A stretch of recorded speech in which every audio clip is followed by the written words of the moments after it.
what do you know? Well, what do you know? It's your boy.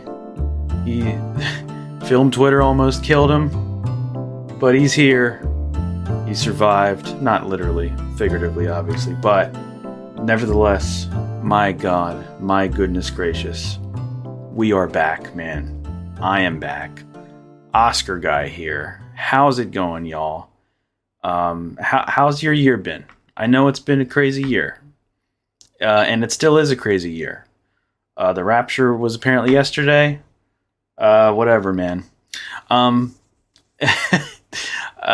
happen. But yeah, man. How's it going, y'all? We're back. It's a new season. And I took a break. I took a pretty long break. You know, a longer break than I was planning to take. A much needed break for sure after last season. Absolutely.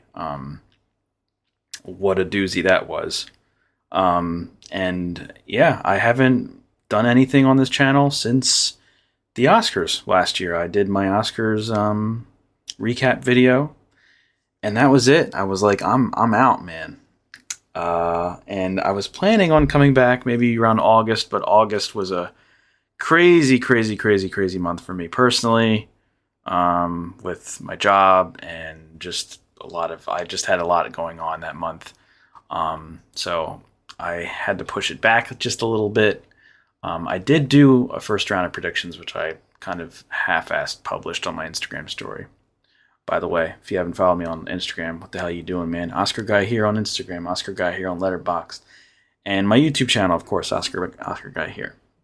But here we are. It's late September. The main film festivals, the fall film festivals, have pretty much wrapped up, except for NIF. NIF is still going on right now. That's the New York Film Festival. And that one's kind of a long one, and I think that's going to go well into October, I believe.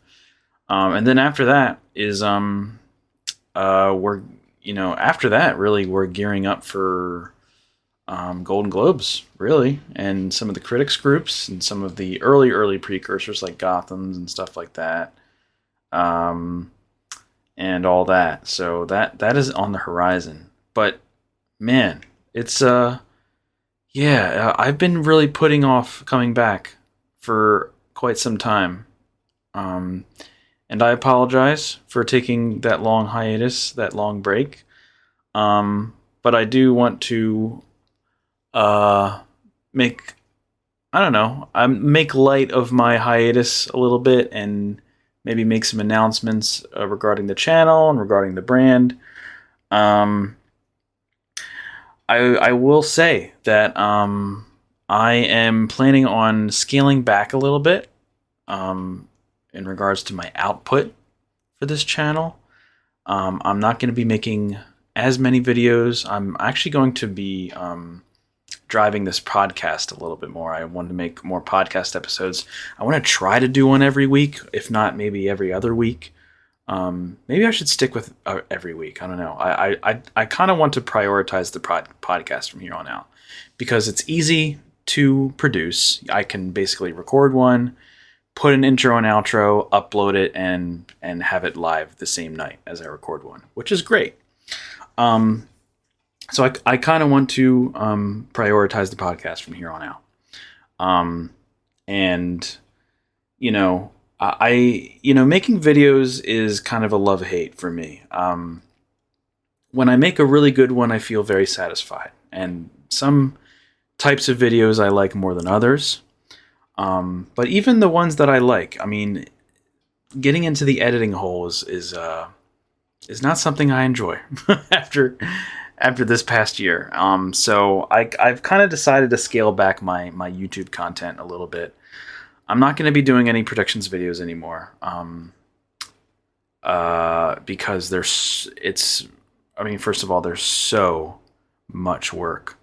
I have to record it first and foremost, which involves talking into a microphone for an hour plus. Then I have to edit it, which is the beast. And sometimes I have fun with editing, but every now and again, when I just want to get a video out there, I don't really take any creative liberties because I just don't have the time, don't have the patience.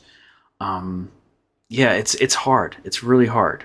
Outputting predictions videos like that, and they don't really get a lot of views anyway. And I talk a lot anyway during my reaction videos and my live streams, about my predictions. And I have my website that I have my predictions on too, which you can always check, oscarguyhere.com/predictions. I'm gonna phase the predictions videos out. I think from now on, my videos are just going to be my reaction videos, nominations, reactions videos, and my live streams. That's pretty much all I'm gonna do as far as video content. Aside from that, I'm just going to be doing this podcast. Not going to be doing any more quickie reviews, I don't think. Maybe I'll do like a one-off, like short here and there, like maybe a quick first impressions video or something like that. Maybe. I kind of still want to do my Operation Watch List shorts. Haven't done one of those in a while. I've been kind of kicking around the idea of going back to that. But I just want to say that I'm going to be scaling back a little bit. I could take it to the next level, but honestly, for me to kind of take the channel and the brand to the next level is going to require me to basically go all in and make some really tough life choices and sacrifices that I'm just not ready to make. I got a lot of other things in my life that I want to focus on, like my job and my music career. I'm getting back into playing music a little bit more this year, so I kind of want to prioritize that a little bit more, because that's definitely been taking a back seat. And just general just quality of life, being a little bit more disconnected from social media.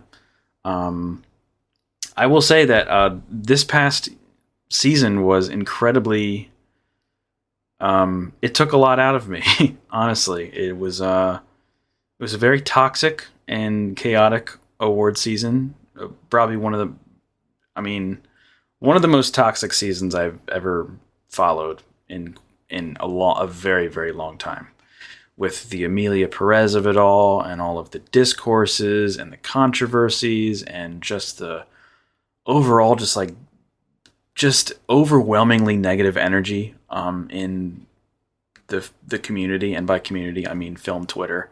I don't necessarily mean like you guys, definitely not, or any other YouTube channel that I follow, but really just like the general community on film Twitter is just so toxic from beginning to end last year.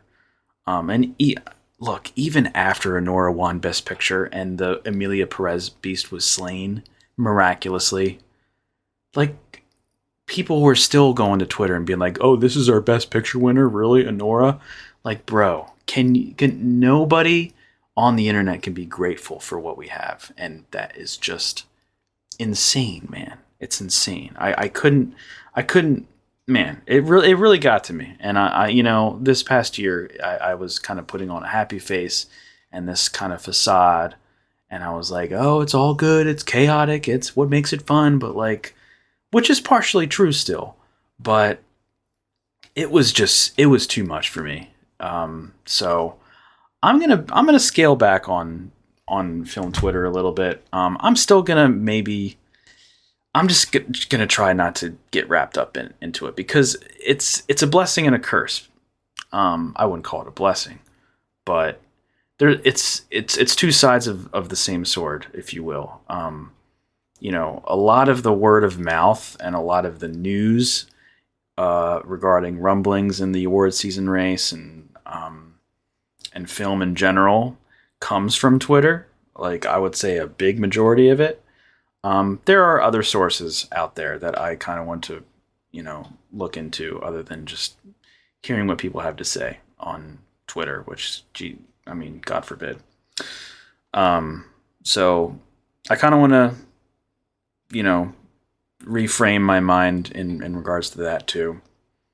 And, yeah, last year it was crazy. I mean, by it really burnt me out. Like after the Oscars, when I was doing my last video, my Oscars recap video, I admit that I half-assed that video because I just wanted to be done. I wanted to just put the video out there and just not look back. And I didn't watch a movie after I made that video for, I want to say, at least a month, month and a half. Like, I was over it. Like, I just did not want any part of it anymore. I was like, I was done.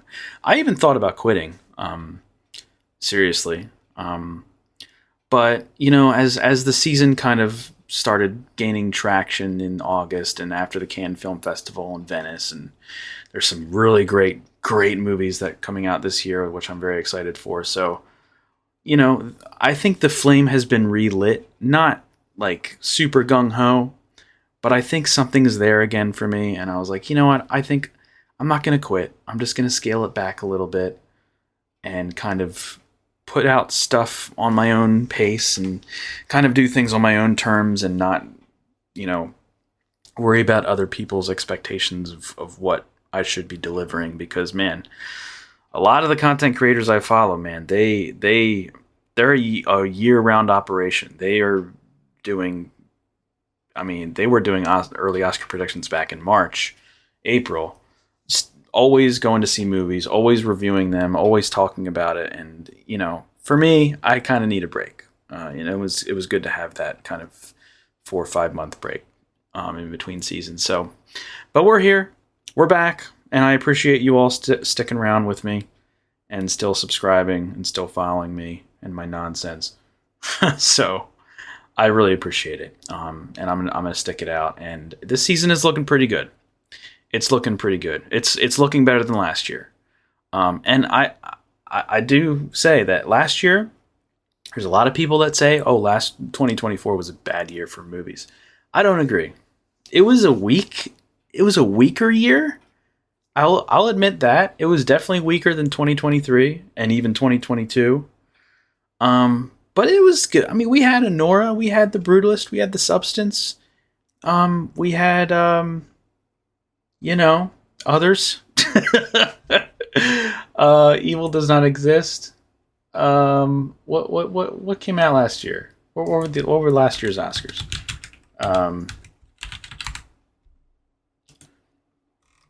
Yeah, we had that was this past year. Okay. We had Conclave was good. Dune Part 2 was good. Nickel Boys, for God's sakes. Sing Sing. I'm Still Here. It was a good year. It wasn't amazing, but it was a good year. It was a good year. But this year is looking pretty great. And the Philadelphia Film Festival is coming up. And if you guys don't know, I'm based in Philadelphia. And I have been going to the film festival every year since 2023.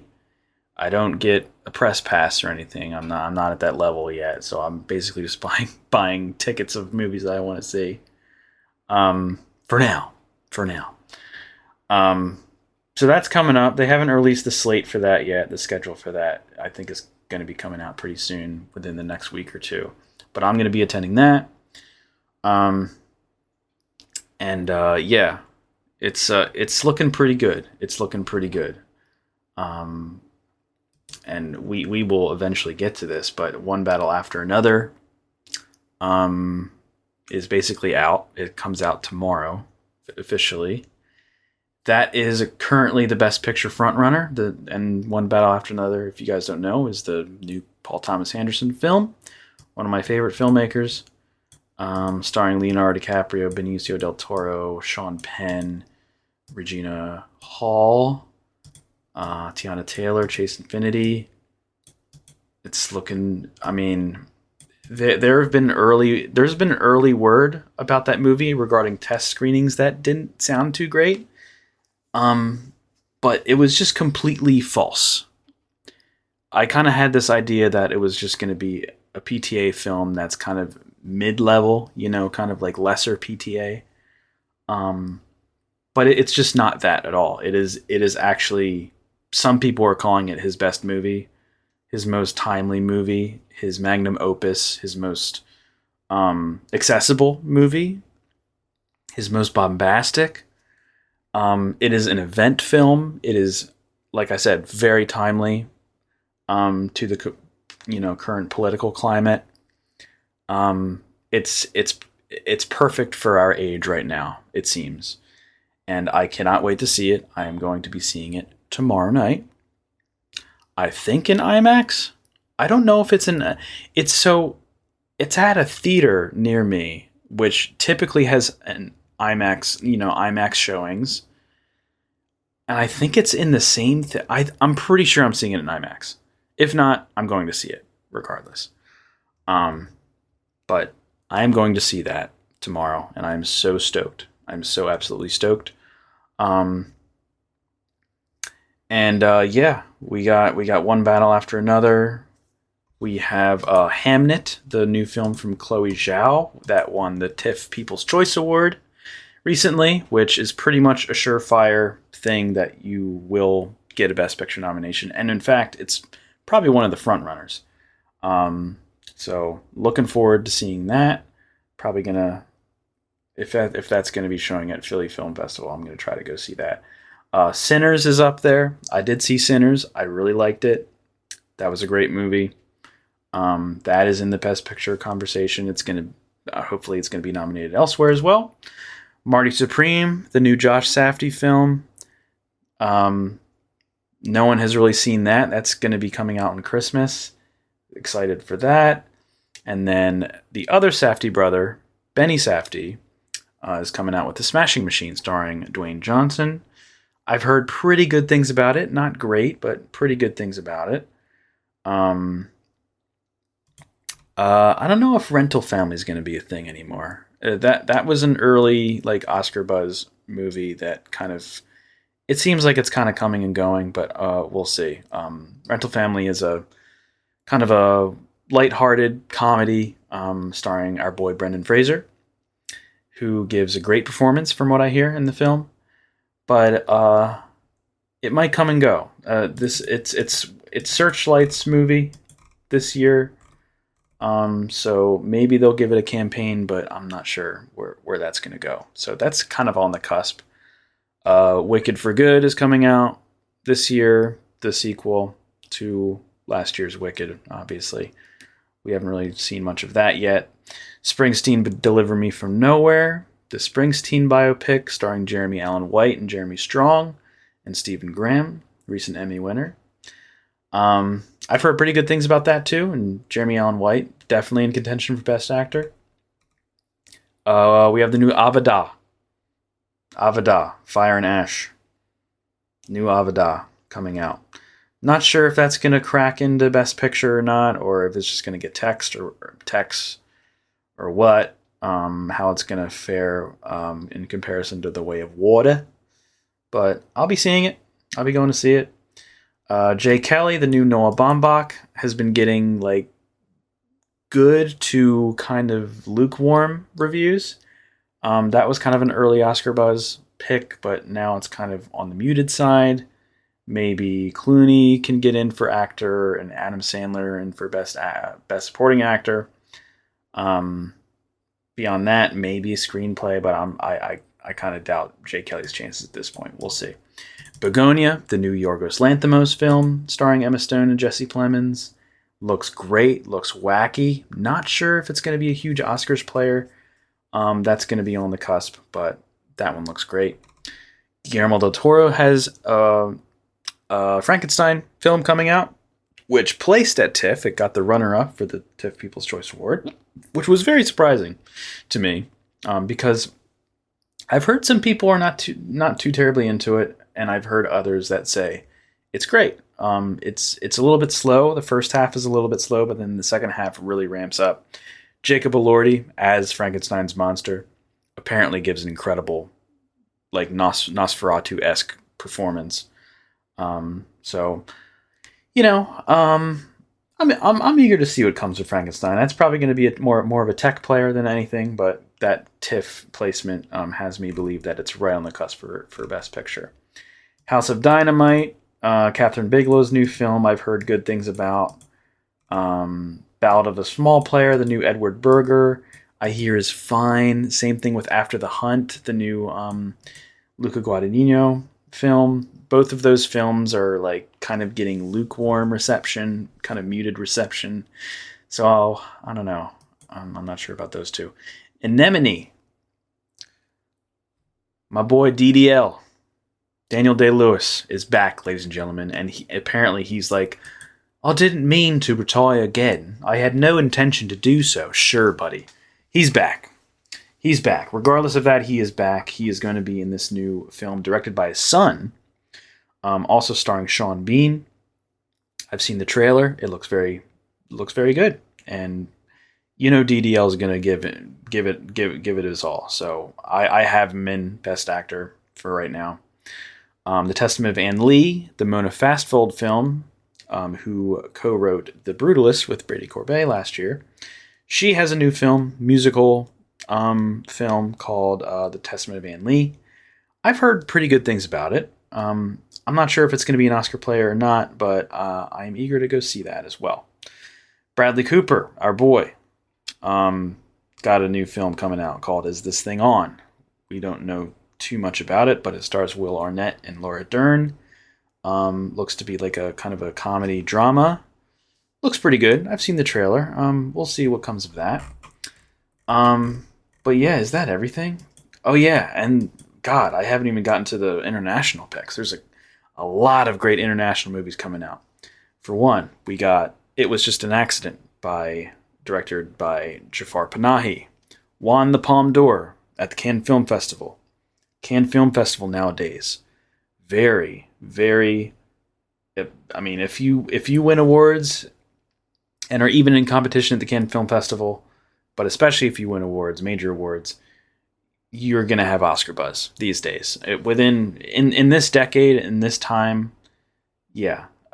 If you win the Palme d'Or or the Grand Prix or the Jury Prize or whatever, you're going to be talked about throughout the season. So It Was Just an Accident was submitted by France, I think, for Best International Feature. That was acquired by Neon. Another film that was acquired by Neon is Sentimental Value, which won the Grand Prix at the Cannes Film Festival, which is the runner-up prize. Got a 19-minute standing ovation. I hear it's amazing. Directed by Joachim Trier, who did The Worst Person in the World, which I did rewatch recently. Very good movie. So that was also acquired by Neon. So that is in contention for Oscar consideration. And there is a third international film acquired by Neon, directed by one Park Chan-wook, No Other Choice, which I think has the best buzz out of all three of those films. I've heard incredible things about No Other Choice. He directed Decision to Leave, which I also did rewatch recently. A great movie, but a little hard to follow and a little much for my tastes. But it was still really good. I really like his directorial style. Very, very inventive filmmaker. But No Other Choice seems very timely because it's kind of about the cooked job market and late stage capitalism and its effects on the job market. And I hear it's very darkly humorous, with a big gut punch and kind of call to action at the end of the film. Really, really, really excited to see that. I can't wait to see that one. So those three films.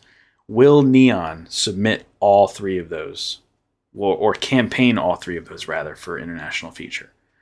It could happen, but they could play. Are they going to put all their eggs in the No Other Choice basket, the Sentimental Value basket? Like how are they going to divide up this stuff? Because that's a lot of acquisition, baby. And if we get 3 Neon films in international feature this year, that's going to be crazy. So we'll see. Those are pretty much it. As far as like films in contention for Oscars this year. that's the cliff notes, ladies and gentlemen. That's the cliff notes. You know what I'm saying? I will be updating my predictions soon. I did my initial predictions before all of the fall festivals happened. Now that they have happened, we know some more things. I'm going to be updating those, and I think on the next podcast episode, I'm going to be going through my updated predictions for October of 2025. So stay tuned for that. And that is the current state of the race, ladies and gentlemen. That's it. And I'm seeing one battle after another tomorrow, and I couldn't be more excited. But on the subject of Paul Thomas Anderson, I figured we'd do a little something for the latter half of this episode. Like I said, PTA, Paul Thomas Anderson, is one of my favorite filmmakers. And I've seen all of his movies. I think I've seen all of his movies more than once, except for Hard Eight and Inherent Vice, which I've only seen both of those once. But his filmography is absolutely incredible. They are some of the most rewatchable films. They sit with you. They have layers and layers of meaning. They're entertaining. They're funny, but they're also very dramatic and profound at the same time. He has this very unique style in his direction, where it's like he's kind of has this layer of like he's just having fun, and he's just kind of throwing shit at the wall, and whatever he throws on the wall fucking works, like to the nth degree. Like he just has this magic and this whimsy to his filmmaking that is just great. And you can really rank, aside from maybe his first film, Hard Eight, which, by and large is probably his least impressive film. It's hard to say it's his worst film because it's not a bad movie. It's fine. It's okay. It's not great, but it's definitely at the bottom of everyone's list, essentially. And then another film that's near the bottom of the list for most people is Inherent Vice, which is a very inaccessible kind of Thomas Pynchon adaptation film, which I've seen and I do like, but it is very frustrating and it's very hard to follow. But I think that's the point of the film. I kind of want to revisit that film in mind because, it kind of goes against the grain of how you would want to watch a movie. If you want to watch a movie, you kind of want to know what's going on, right? Inherent Vice kind of goes against that. So in that regard, it is a very inaccessible film, but it's beautifully made, beautifully adapted, beautifully shot, beautifully acted. But that's near the bottom of a lot of people's lists. But other than that, you can take his other 7 films and they can be in any order. Any of them could be your number 1 or your number 2 or 3. Like, they're that good. They're all like at that level. So what I would like to do, I'm going to go through my PTA ranked. It kind of fluctuates every now and again, it depends on what I'm feeling, how I'm feeling, what stage of my life I'm currently at, how many times I've rewatched it, if I've unwrapped additional layers or whatnot with each of these films. But I think I have a pretty solid ranking, I think, for my 9 films. And obviously I'm not going to be ranking one battle after another because I haven't seen it yet. But in honor of PTA and in honor of one battle, I am going to be ranking my PTA films.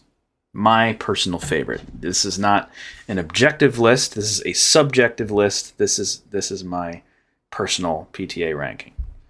At number 9, I have Hard Eight. Like I said, it's his first film.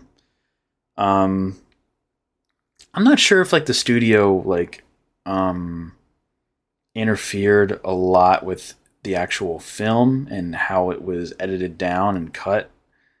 But I do know that the original title of this film was Sydney, which is the main character in the film, played by Philip Baker Hall.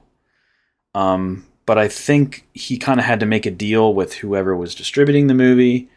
And I think the deal was if you get to name it Hard 8, you can have final cut or final-ish cut of the film. And I think that's what happened. I gave Hard 8, I think, like a 3 out of 5. 3.0, which might be a little bit harsh. I don't know. It might be a little bit better than that. But like I said, I watched it once, and it was fine. It was fine. You know, Philip Baker Hall does great. John C. Reilly does, he does a fine job. Gwyneth Paltrow is great. Samuel Jackson's in it. But it's just kind of like a meh film. There's some great moments. In particular, the hotel room scene. When Sydney shows up to the hotel and tries to save the night or whatever. I forget exactly what happens, but I remember that being a pretty good scene.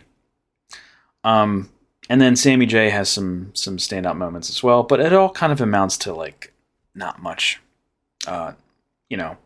There's a one scene performance from Philip Seymour Hoffman that's pretty entertaining, but it's kind of like there for no reason, in my opinion. But yeah, it's fine. It's ranked number 9.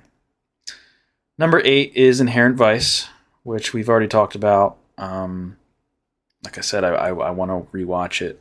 And I'm not going to like go out of my way to try to understand it, because from what people tell me, like the point of the film is that none of what happens in the film matters. It's all just, I don't want to say, what's the word? Not facade.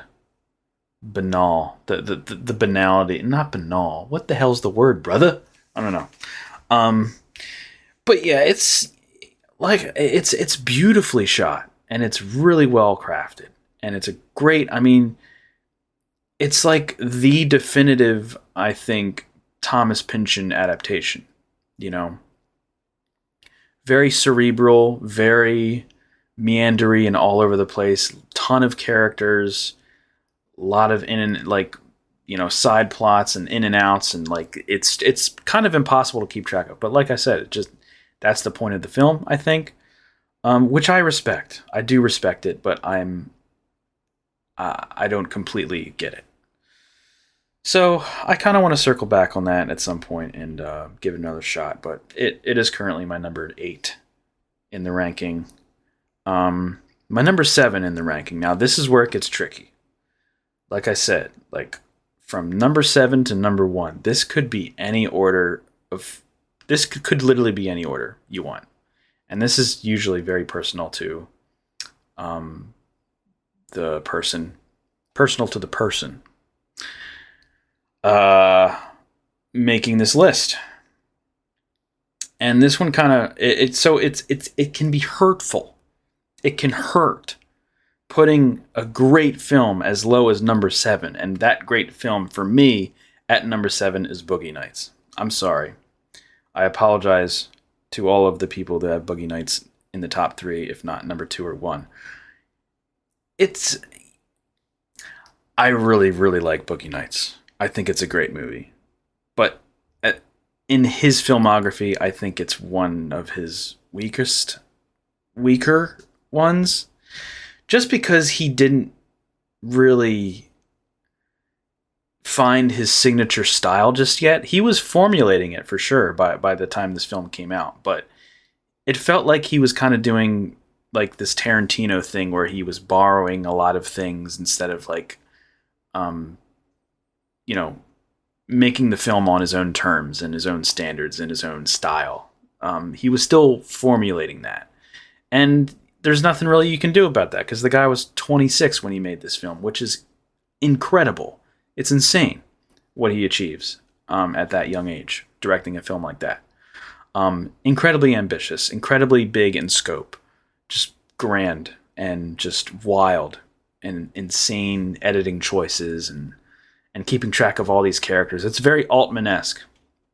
So it's a great movie. It's a great movie, but there's some things that kind of hold it back for me. It's a little overlong.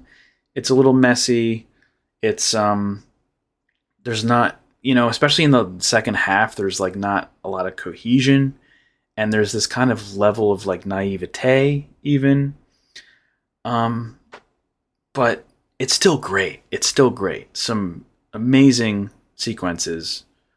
Um, the one that comes to mind obviously is the one near the end where they go to that drug deal.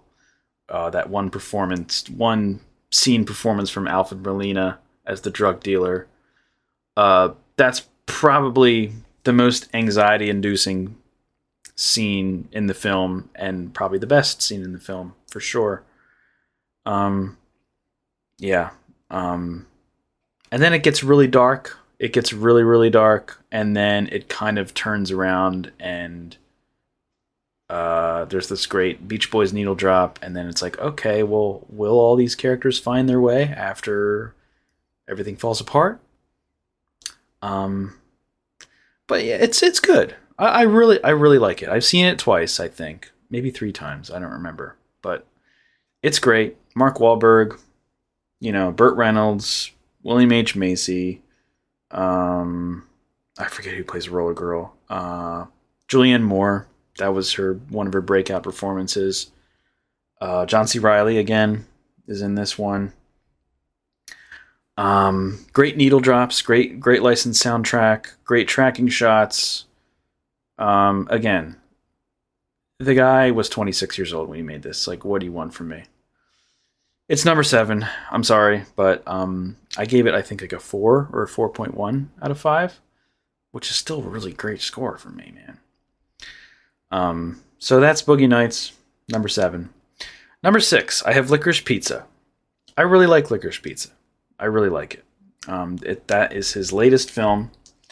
Before One Battle After Another, it came out in 2021. Oh, God, I've seen it at least 4 times, I think. Maybe, I don't know, 4 or 5 times. It's great. And there's some detractors out there who are not quite into it. Because it's kind of, in a way, it's a little plotless. There's not really much going on in terms of a narrative thread and like character development per se. And a lot of people need that. They need a plot. They need a narrative thread for it to be engaged and for this whole experience to be worth it for them. And I understand that, but for me, this is PTA's hangout movie.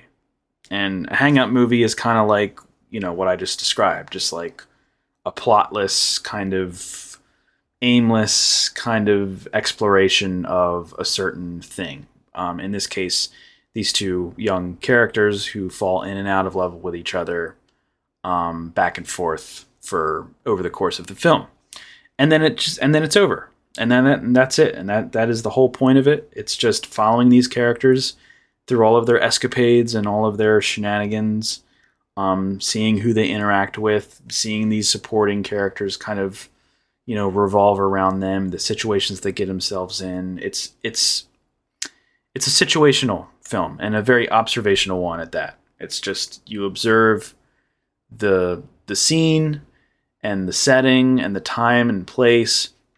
It puts you there with them. You're following them around for a while, and then it's all over. And I love it. I think it's great. It's not perfect. It's definitely not perfect. There's some sequences in the film that do drag. And then there's some other sequences that are so full of energy and so vibrant and so engaging.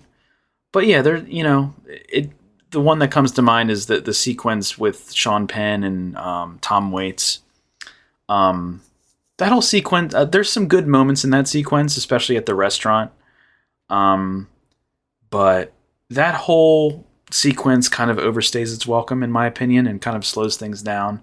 But then at the end of that sequence, we have that amazing Paul McCartney needle drop, and then things really liven up again.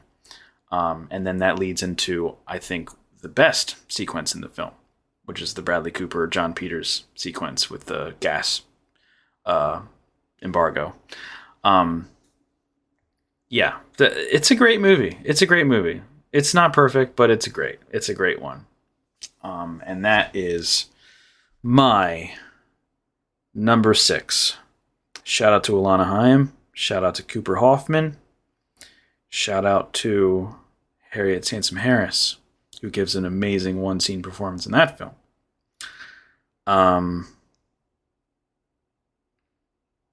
That's it. That's Licorice Pizza, number 6. Number 5. The Big Boy, Magnolia, number 5. So after PTA did Boogie Nights, he kind of got like a blank check from the studio, and they were just like, do whatever you want. And then he was like, okay, well, I'm going to write a 3-hour melodrama. And I think how PTA tells it is that his dad passed away. His dad died of cancer, and he wrote a movie. And Magnolia was that movie. And it is about that, about life and how everything is connected and how things that don't make sense still happen. And the metaphor there is, from how PTA tells it, PTA, when the doctor called him on the phone and told him that your dad is terminal, he's going to die of cancer, it's as if they were telling him that frogs are falling from the sky. And I'll just leave it at that. If you've seen it, you know what I mean. It's kind of like that. That is what the film is about. And there's a lot of different characters in the film. Every character in the film is supporting. There's not really a lead. You could argue it's Tom Cruise. You could argue it's the kid. You could argue it's Philip Baker Hall. You could argue that it's the woman, the coke addicted woman who goes out with John C. Reilly's character. I forget her name. You could say it's her. You could say it's Julianne Moore's character, Philip Seymour Hoffman's character. I mean, there really isn't a lead. In my opinion, they're all supporting characters. But it's incredibly ambitious. It's brilliant at times. In the grand scheme of things, it's a really great movie. But man, is it long. and I don't really mind long films. You've heard me say that before, I think, in my past videos or whatever, but it's 3 hours long. I think it could get cut down to maybe 2.5, maybe 2:40. It does overstay its welcome a little bit. And there's a lot of jumps to certain, characters and scenes, and, the score is very swelling and very melancholic. It's a melodrama, and it's kind of overbearing in that way. But I think that was intentional. I think PTA wanted to intentionally create something that was so full of emotion, because it's about it's about death. It's about a death of a family member and coming to terms with that and the grief process. There's a lot of emotion involved, obviously, with that. So it's an incredibly emotional film for a reason. And that's how I defend it. But I can't put aside some of its shortcomings and call it a masterpiece. It's almost a masterpiece, but it's very flawed. But I love it still. Tom Cruise gives his best performance in his career. Full stop. Incredible performance. Should have won the Oscar. Won the Golden Globe. I'll give him that. But amazing performance. Tom Cruise can act, ladies and gentlemen. Look no further than Magnolia. Every performance in this film is good. John C. Reilly crushes in this film. And his girl, what's her name? I'm looking it up right now. Who plays the girl, the drug addicted girl, who John C. Reilly. Melora Walters? Is that her name? Melora Walters? Laura Walters as Claudia Wilson Gator. Yeah, no. Is that her? Claudia Wilson Gator. Rose Gator. Okay, Rose Gator is the older woman, Melinda Dillon. Yeah, Melora Walters. Yeah, she's great. Philip Seymour Hoffman obviously is great. Julianne Moore. Oh, Jason Robards as Earl Partridge, the dying father. Gives a great final performance. That was his final performance before he passed away. He's great. William H. Macy, great. Philip Baker Hall, great. The kid, God forbid, the kid. Who's the kid? What's his name? Emmanuel Johnson, I think. Dixon? Dixon? Is that his name? Dixon? Who's Dixon? Dixon's child prodigy. Oh, Stanley Spector is hounded by his father. Okay, Stanley Spector. Jeremy Blackman. Yeah. Yeah. I think he was only in that movie and maybe in a couple other things, and then that was it. He quit acting. Yeah, he crushed it. He absolutely crushed it, brother. And then we got a lot of other supporting players as well. Yeah, great movie. Great movie. It's wild. It's a wild movie. It's very long. It's a lot. It's a lot. But I recommend it. I recommend it. So that is my number. What are we on? 5? 5? Yeah. Okay. All right, here we go. Top 4. Number 4, I'm going with Phantom Thread. Phantom Thread from 2017, starring Daniel Day-Lewis. The incomparable Vicky Krieps, who she gives an amazing performance in this film and matches Daniel Day-Lewis in this film. And really, if it wasn't for her performance, this movie wouldn't be as good as it is. She just absolutely crushes it, and she should have been nominated for an Oscar for that. But who was nominated for an Oscar, shockingly, was Leslie Manville, who is also great in the film. And she plays Daniel Day-Lewis's character's sister. Harriet Sansom Harris is also in it. We got but that's yeah, I'm looking at the letterbox right now. Reynolds Woodcock is the name of Daniel Day-Lewis's character. That is all. And this is a drama. This is a romantic drama. You could call it a comedy. I think it's a comedy. But if you name your character Reynolds Woodcock and laugh your ass off and put it in a drama film, you know you're a brilliant director. You know what I'm saying? Yeah, I love this movie. It's really good. It kind of had to grow on me a little bit because when I saw it for the first time back in 2017, I was I don't know.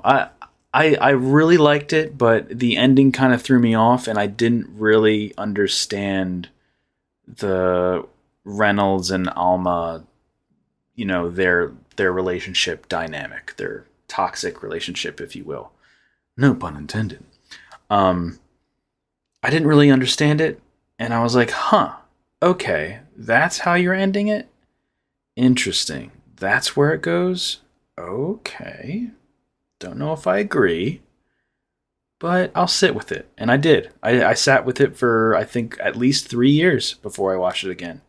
And when I watched it again, I had more experience, and I sat with it a little bit more, processed it, and heard other people's thoughts on it, and I circled back on it, and I was like, I get it. Wow. Amazing. It really throws you for a loop. But it's so good. It's so good. If you haven't seen it, I know it's about a dressmaker and his muse. It sounds boring, but it's Paul Thomas Anderson. He can take anything and make it incredible. Really. I mean, he just had, like I said, has this magical touch. It's really good. It's beautifully shot. The score by Johnny Greenwood is incredible. All the performances are great. It's a lot of fun. Some really great scenes, some really great quips.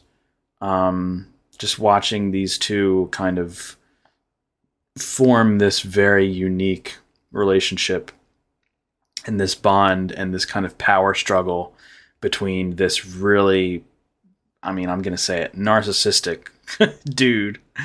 He's really in his own world and kind of has, I don't know, he has this quality of him that he just like, the world kind of revolves around him, and he knows that, and he knows he's a good dressmaker, and he uses these women as his muses, and then they expire, then he moves on to the next one. But Alma, this new girl, doesn't want to have anything to do with that shit. She's in love with him. She wants to have a relationship with him, and he, at some level, wants the same thing, but deep down he has this need to make art at any cost and provide, you know, you know, to pursue greatness, really. And it's a very, very interesting film. It's really, really good, and it's one that kind of stuck with me, and it grows on you after every watch, as a lot of PTA movies do. It's fantastic. So that is my number 4, Phantom Thread. And that was Daniel Day-Lewis's final performance before his return this year in An Enemy. So, fun fact there. Number 3, Punch Drunk Love. This is my number 3. The art house Adam Sandler film. You heard me right. PTA made an Adam Sandler film. And it's not your typical Adam Sandler film. This ain't no Billy Madison. This ain't no Waterboy. This ain't no Happy Gilmore. This ain't no Big Daddy. This ain't no Happy Gilmore 2. Saw that. This ain't no Hubie Halloween. This ain't no Spanglish even. Funny, what's it? Funny People? This ain't no Little Nicky. This is a PTA film. This is not an Adam Sandler film. This is a PTA film that happens to star Adam Sandler in the lead role. So know that going into it, because if you're an Adam Sandler head and you watch Punch Drunk Love expecting something, you're going to be very bewildered at what you see. Because it's a very quirky and very strange film. But it is so good. So immaculately made. It's inventive. It's schizophrenic sometimes with its presentation. There's some abstractness to it. It's avant-garde even. There's this underlying like anxiety-ridden kind of vibe to it that kind of reflects the mental state of Adam Sandler's character, who is incredibly socially awkward. He has an anger problem. He has anxiety. He has overbearing sisters, 7 overbearing sisters that are all pieces of shit. And he's fallen in love with somebody, and he doesn't know how to process it, but she is so accepting of him, and they kind of have, it's a love story. It's a love story, and I'll leave it at that. It's a very, very quirky, unconventional love story between 2 people who are just kind of destined for each other, and 2 people that seem kind of out of place in the world, but they fit each other so perfectly. But there's a journey to be had, and until they get to that point, and it's so weird, man. It's so weird, but it works so well. And it's breezy. It's like an hour, not even an hour and a half. He made this movie after Magnolia. He was like, you know what? I'm going to do a 90-minute Adam Sandler movie after Magnolia. And he succeeded. By the way, still Adam Sandler's best performance. That's even including Uncut Gems. That's even including the Meyerowitz stories. We'll see what he does in Jay Kelly, but for my money, his best performance is in Punch Drunk Love. He just nails it. He completely nails this character. And he's a great fucking actor. Adam Sandler, when he wants to act, he crushes it, dude. So, Philip Seymour Hoffman is also in it. Great supporting performance. That's it. Um, uh, yeah, great. Emily Watson, great as God, what's her name? Aunt Elena. Um, Even the sisters are really good. Piece of shit they are. They're great. They're great. Luis Guzman is in it in a weird supporting role. Um, yeah, dude, it's great, man. And I think I've seen that one at least 3 or 4 times too. So, Punch Drunk Love is my number 3. It's up there. My number 2 and my number 1 are essentially tied, and they I mean, guys, there's only 2 movies left. You know what these 2 movies are if you're into PTA's filmography. These two go back and forth for me. But for right now, number 2 is The Master. And The Master is a film that really kind of needs to grow on you. When you see it the first time, you're kind of expected to not be as into it as you want to be, because it is a very cerebral film, and it doesn't really hit you until long after the credits roll. And you kind of need to process what the point of the film was afterwards, how it ends. And it's more of like a big picture kind of slow. It's definitely a slow burn. You definitely have to be patient with it. Although there is a very intense, kind of climactic scene that's kind of maybe not even, I think about a half an hour, maybe 40 minutes into the film. And the film is like a little over 2 hours, like 2 hours and 17 minutes, I think how long it is. So it pulls you in like that, with it's called the processing scene. If you've seen the movie, you know exactly what I'm talking about. It's just Joaquin Phoenix and Philip Seymour Hoffman sitting at a table looking at each other, and they're doing this kind of Scientology-esque auditing session, and it is some of the best acting you will ever see in your life. It is just unbelievable. It is so good. And similarly, the ending scene of the two of them is, I think, in my opinion, even more effective. These two give some of their career best performances. I think it's still Joaquin Phoenix's best performance. That's even including his Oscar-winning performance in Joker. That's just me. I think his performance in The Master deserved every accolade. And same with Philip Seymour Hoffman. Amy Adams is also amazing in this film. She's not as showy, she's not as flashy, she doesn't have as much screen time, but her presence is absolutely felt through her very limited screen time. And some may even say that she is actually the master, not Philip Seymour Hoffman, which I agree. This movie's crazy. Joaquin Phoenix plays this really alcohol-ridden, traumatized Navy war veteran from World War II. And he is kind of a loose cannon. And he doesn't really have a drive. He's kind of aimless. He's very unpredictable. He's very erratic. All things that he denies.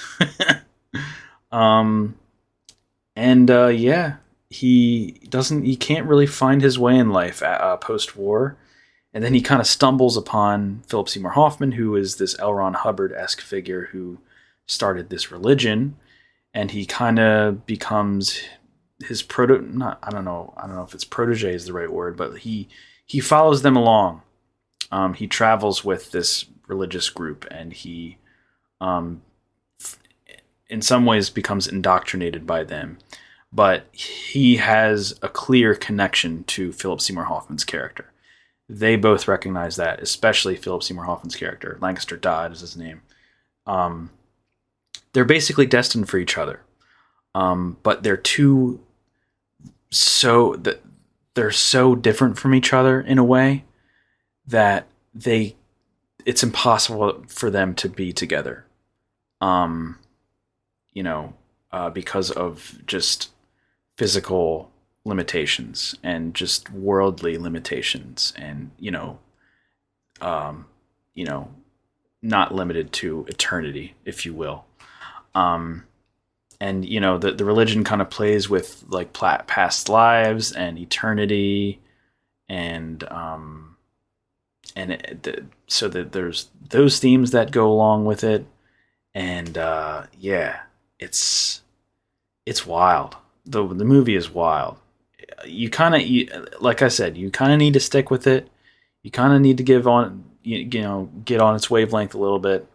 But once you're there and once it clicks, once you watch it maybe one or two more times, then you really recognize it as it truly is a masterpiece. And in fact, it is PTA's film that he is the most proud of. As of, I think, 2018, I think is when he said that. He was asked in a Reddit questionnaire or an AMA or something. And he said The Master is the film that he is the most proud of. And I definitely respect that. And it is a masterpiece, no pun intended. See it, watch it with an open mind. If anything, it's worth seeing just for the performances alone. Incredible performances. I actually did rewatch it recently. In fact, this is the PTA film I've seen the most. I think I've seen it at least six or seven times, I think. I saw it in theaters for the first time recently. Not only that, I saw it on 70 millimeter print. And it was amazing. Seeing that with an audience on film was incredible. I lived in that film for 2 hours and 17 minutes. It was amazing. So that's The Master. And y'all know what number one is. It's There Will Be Blood. His magnum opus, for my money, it is perfect in every way, shape, and form. It is a defining film in American cinema, modern American cinema. Contains one of the greatest performances in any film in history by one Daniel Day-Lewis as Daniel Plainview, the oil man, ladies and gentlemen.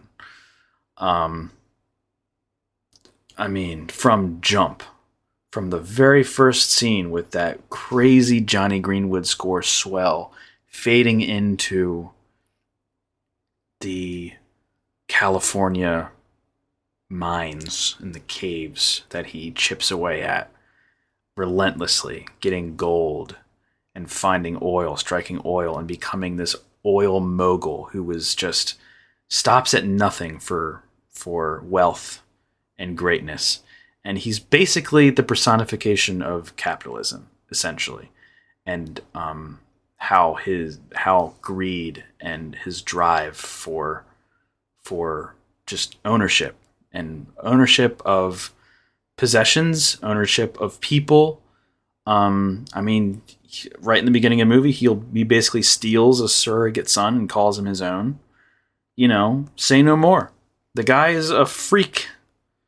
And yeah, it's just this crazy character study of this very dark dude, very dark man who will stop at nothing for greatness.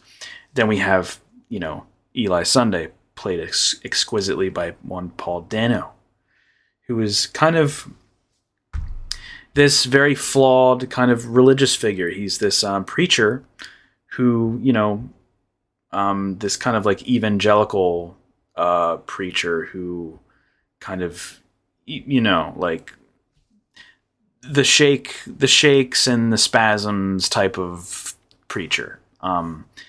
And he kind of has a twisted view on the world and a twisted view on what he believes is faith.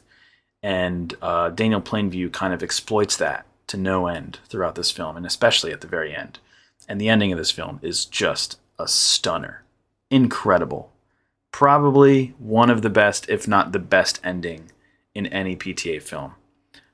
It's just this show. It's just this powerhouse of just emotion and humor, very dark humor and horror all at once.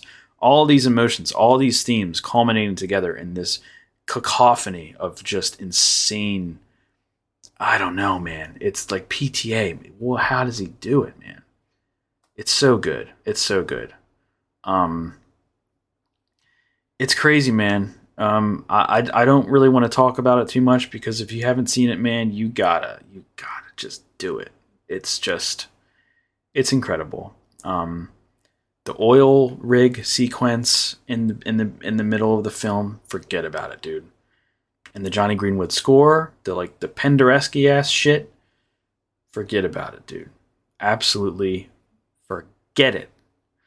And the 2.5 hours fly by. They really fly by. And even if they don't, even if you sit with the film, and it's one of those films where it kind of starts off slow and then it kind of builds and builds and builds and builds and builds, and then you're knocked out at the very end. And it definitely rewards rewatches for sure, as with any PTA film. But I think I might leave it at that. There'll Be Blood.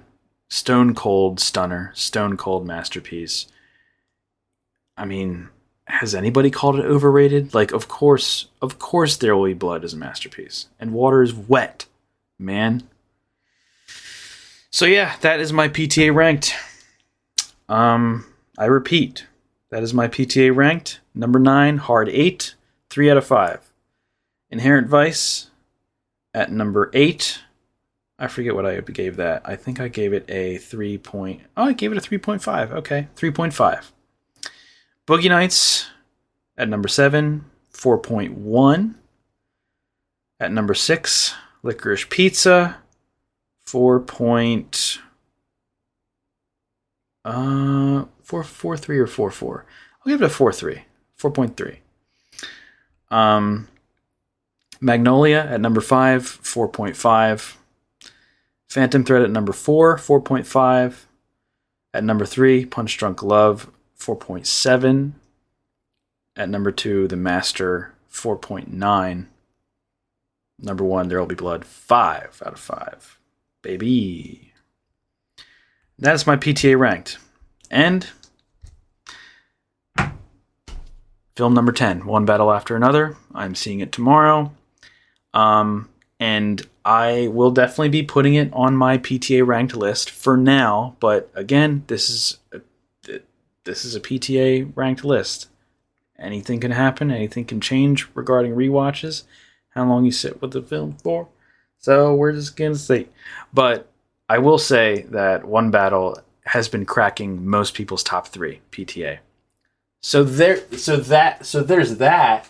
So yeah, I'm excited. I'm stoked. I'm stoked to see it. And by the time you listen to me again during the next episode, I will give you my thoughts on it. I'll be giving you my thoughts on One Battle After Another, and I will be going through my early Oscar predictions for October 2025. And that's going to be in the next episode. And that will conclude this episode, ladies and gentlemen. Hopefully I still got it. Hopefully I'm still okay at this. So, eventually I would like to do strictly video podcasts from here on out. Once I get that whole thing set up, I still have some things to work out, some, equipment to buy and everything like that. But I kind of want to do video podcasts and not strictly audio. Still going to be uploading the audio versions to, the usual platforms, but I kind of want to do video podcasts because I want to give you guys something to look at other than my stupid ass doodle. You know what I'm saying? So that's it, man. Oscar guy is back. Who knew? Who knew he'd be back? I knew. Oh, I didn't know it at some point this year, but I knew. I don't know. Yeah, that's it, man. That's all I got to say. That's all I got for today. I went through my list, and I love each and every one of you. Follow me on Letterboxd. Follow me on X, even though I try to stay off of it. Follow me on Instagram. And follow me on YouTube. All Oscar Guy Here. My handle is Oscar Guy Here, consistently throughout those platforms. So yeah, that's it. Thank you guys for listening. Thank you guys for watching. Until next time, Oscar Guy is out.